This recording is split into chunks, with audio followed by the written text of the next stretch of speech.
Isang mapagpalang araw po sa lahat. Kumusta po ang lahat? Naku, panahon na po ng pagbabago ng weather dito sa lugar namin. Kaya naman po, marami sa mga kilala ko nagkakasakit. Ingat po kayong lahat. To God be the glory po ngayong araw sa isa na namang opportunity na mapag-aralan ang mga salita ng Panginoon.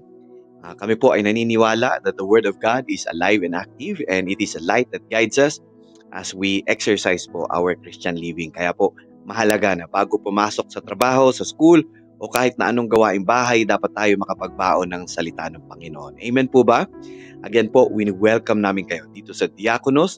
And Diakonos simply means servant, and this is our online Bible study ministry. We exist po to serve God's people online, lalo't higit sa mga kasama ko pong OFW dito sa Middle East. And we did not set this page to be monetized both in Facebook or in YouTube. Our desire only is that for you to develop a relationship with God through the study of His Word po. At ngayong araw ay pag-uusapan natin ang topic na the power of God's Word. Ito ang Bible study number 86. At kung wala po kayong lakad, wala din po ako. Tara, Bible study tayo mga kapatid.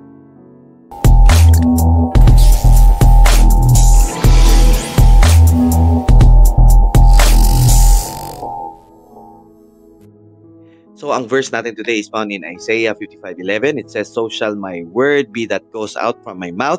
It shall not return to me empty, but it shall accomplish that which I purpose and shall succeed in the thing for which I sent it." Mga kapatid, meron pong tatlong punto ang na-observe ko sa verse natin today. Number one, God's word has a divine source.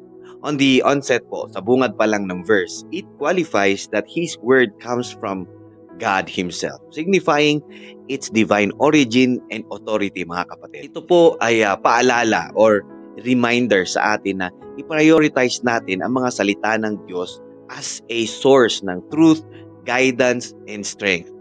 Di ba sabi nga sa 2 Timothy chapter 3 verse 16, ang sabi, all scripture is God's breath and is useful for teaching, rebuking, correcting, and training in righteousness so that the servant of God may be thoroughly equipped for every good work.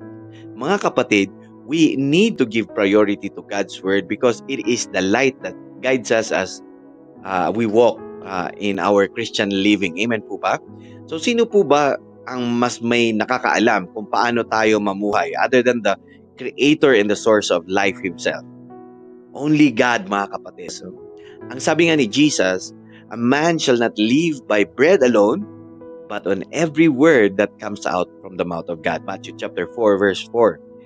I-notice nyo po mga kapatid that the Bible characterized the word of God as the light, breath, water, and bread. These are essential things in our existence. Kaya po, okay lang to watch and be entertained by YouTube or listen to your favorite podcast, but, subalit daw tapwat, give God's word a priority. Amen? Right. Number 2, God's word has a definite purpose. Actually, ang verse natin today ay nag-umpisa talaga sa verse 10. Let me read it to you. Ang sabi, ang ulan at niebe ay mula sa itaas at hindi bumabalik doon hanggat hindi muna nakakapagbigay ng tubig sa lupa at nakapagpapalago ng mga halaman para makapagbigay ng binhi at pagkain sa nagtatanim at sa mga tao. At dito pumapasok ang verse natin today. Ang sabi sa 11, ganyan din ang aking mga salita, hindi ito mawawalan ng kabuluhan, isa sa katuparan nito ang aking ninanais at isasagawa ang aking layunin kung bakit ko ito ipinadala. So mga kapatid, God's word has a specific purpose sa lahat ng season ng ating buhay, whether to bring conviction, comfort, encouragement, or direction. Kaya po mahalin natin ang salita ng Diyos. Kahit pa sa mga, kasalukuyan, meron kang dumadaan ka sa mga pagsubok or trials, allow the Word of God to give you comfort and encouragement. Ang sabi nga sa Romans 8:28, all things work together for good to them that love God, to them who are called according to His purpose. Magtiwala po tayo sa salita ng Diyos, mga kapatid, sapagkat ang lahat ng mga bagay ay gumagawa ang Diyos para sa lahat ng umiibig sa Kanya, to them that love God. Ang sabi nga ng Lord, mga kapatid, sa John 14 verse 23a, if anyone loves me, He will keep my word. Number 3, God's word has a guaranteed success. Dito po sa verse natin, Isaiah assures that God's word shall not return empty but will accomplish His will and succeed in its mission. On our part po sa diakonos, sa tulong at awa ng Panginoon, we are so encouraged sa verse na ito to all the more share God's word kasi ang success ng salita ng Panginoon ay guaranteed. So even if umabot sa punto na meron na lang isa, dalawang viewers, it doesn't matter. We know because of God's word that it will accomplish its purpose. Now, on your part, as the hearer of God's word, you have a choice on whether or not to respond with your life or not. God will not force you into coming to Him. Jesus said in John 3:18, whoever believes in Him is not condemned, but whoever does not believe is condemned already because he has not believed in the name of the only Son of God. It is a choice to make, mga kapatid. Ang sabi pa sa verse 17 on the same chapter, ang sabi niya, for God did not send His Son into the world to condemn the world, but in order that the world might be saved through Him. Mga kapatid, there is a rescue mission po. We are all held captive ng mga kasalanan natin. If you are willing, why don't you lift up your voice to God? Cry it out before God, mga kapatid. Aminin mo sa Diyos ang mga pinagdadaanan mo, ang mga kasalanan mo. Humble yourself before God. Acknowledge before God. Sabihin mo, Lord, I am a sinner. I don't know how to pray, but Lord, I invite you into my life. Lord, iligtas mo po ako sa mga kasalanan ko. Rescue me from my fleshly desires that separates me from you. And from this day onwards, I declare that you are now my Lord and my Savior, and I believe God raised Jesus from the dead to prove your words are true.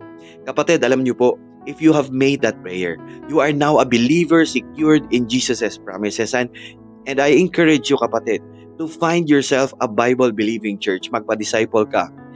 Grow in the knowledge of our God. Kapatid, talikuran na natin ang mga dati nating masasamang pamumuhay. Mga kapatid, sa pagtatapos, tandaan po natin na ang salita ng Diyos ay buhay at makapangyarihan.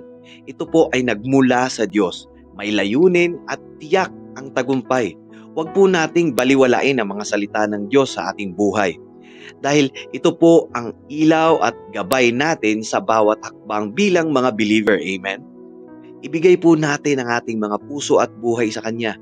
Magtiwala sa Kanyang mga pangako at hayaang mabago tayo sa Kanyang mga salita. I hope po na magpatuloy tayong lumago sa pananampalataya at mamuhay nang naaayon sa Kanyang kalooban. Mga kapatid, if you are blessed, so am I. Let's pray po. Heavenly Father, Lord, nagpapasalamat kami sa opportunity na mapag-aralan ng iyong mga salita na nagbibigay gabay at lakas sa aming mga buhay. Tulungan mo po kaming isapuso ang iyong mga aral at mamuhay ayon sa iyong kalooban. Palakasin mo po kami sa aming pananampalataya at bigyan ng tapang na isabuhay ang iyong mga utos. Panginoon, patuloy kang kumilos sa aming mga buhay at tulungan mo po kaming maging liwanag para sa iba. Ito po ang aming panalangin sa pangalan ni Jesus na aming dakilang tagapagligtas. Amen. Mga kapatid, kung bago ka sa Diakonos, I encourage you to hit that follow button to be notified on our next Bible study. And when you feel that this Bible study might be helpful sa iba, please consider sharing this Bible study po. Purihin po ang Panginoon. I hope to see you in the next Bible study, God willing. The Lord bless you and keep you. The Lord make His face shine upon you and be gracious to you. The Lord lift up His countenance upon you and give you peace. Hanggang sa muli nating pagsasama-sama, mga kapatid, manatili tayong matatag sa pananampalataya at magpatuloy tayo sa ating paglilingkod sa Panginoon. To God be the glory po. God bless you, mga kapatid.